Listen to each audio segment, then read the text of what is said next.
নিয়ে নিয়েছি 500 gram chicken. চিকেনটাকে একটু আড়াআড়িভাবে চিড়ে নেব।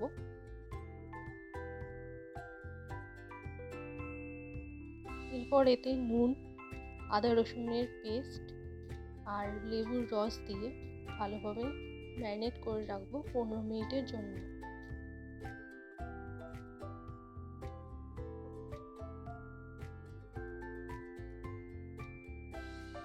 এরপর একটা বোলে কাশ্মীরি লঙ্কার গুঁড়ো, সর্ষের তেল দিয়ে ভালোভাবে মিশিয়ে নিয়ে তাতে হলুদ গুঁড়ো, বিট নুন, বাজার থেকে কিনে আনা তন্দুরি মশলা, 2 চামচ ছাতু, টক দই দিয়ে ভালোভাবে মিশিয়ে রাখবো।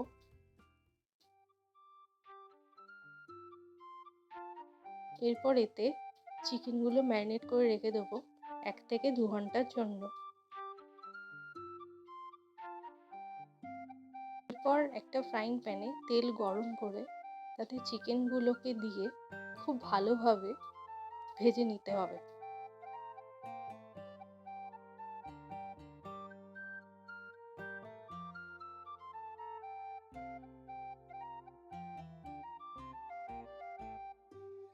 এরপর একটা স্টিলের বাটি বসিয়ে তাতে জ্বলন্ত কাঠকয়লা দিয়ে তার মধ্যে অল্প তেল দিয়ে ঢাকা দিয়ে রাখলেই একটা স্মোকি ফ্লেভার চিকেনের মধ্যে চলে আসবে। তৈরি হয়ে গেল খুব সহজ পদ্ধতিতে আমাদের তন্দুরি চিকেন।